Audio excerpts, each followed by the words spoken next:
మీలో చాలామంది Japanese houses ఎలా ఉంటాయో చూపించక్క అని చెప్పేసి అడిగారు. సో, ఈరోజు నేను అనుకోకుండా ఒక సింగపూరియన్‌ని కలిసాననమాట. జపాన్‌లో దగ్గరగా 30 సంవత్సరాల నుంచి ఉంటున్నారు. ఇక్కడ లాంగ్వేజ్ అకాడమీ రన్ చేస్తున్నారట. సో, వాళ్ళ ఇంటికి నన్ను ఇన్వైట్ చేశారు. ఇల్లు మీకు క్లియర్‌గా కనిపించాలని చెప్పి నేను బ్యాక్ సైడ్ నుంచి తీస్తున్నాను. ఇది బ్యాక్ సైడ్ గేట్. వెనక పక్క చూసారా ఎంత అందంగా గార్డెన్ వేసుకున్నారో. మన కరివేపాకు మొక్క కూడా చూసాను నేనిక్కడ. కొత్తిమీర, కరివేపాకు, పుదీనా, లెమన్ గ్రాస్, చైవ్స్ ఇంకా చాలా రకాలైనటువంటి ప్లాంట్స్ ఉన్నాయన్నమాట. స్ట్రాబెర్రీ, బ్లాక్‌బెర్రీ కూడా వేసుకున్నారు. అసలు ఇల్లు ఎంత చక్కగా ఉందో. ఈ జపాన్‌లో ఇళ్ళన్నీ ఎలా ఉంటాయో అని చెప్పి ఎప్పటినుంచో ఉండేది. అలాంటిది క్లియర్‌గా చూడటానికి నాకు అవకాశం దొరికినందుకు నాకు నిజంగా చాలా హ్యాపీ అనిపించింది.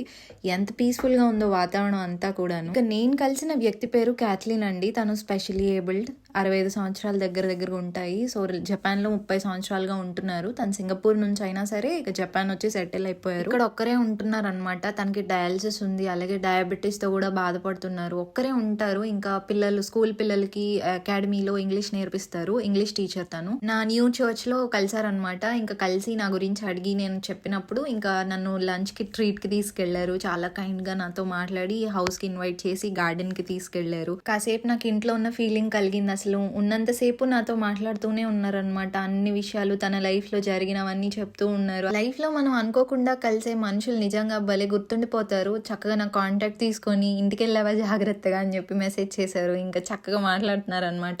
నెక్స్ట్ టైం వచ్చినప్పుడు ఒక 2-3 డేస్ ఉండేలా ప్లాన్ చేసుకో అని చెప్పారు. ఇంకా మిగతా డీటెయిల్స్ అన్నీ నేను యూట్యూబ్‌లో తర్వాత పోస్ట్ చేస్తాను.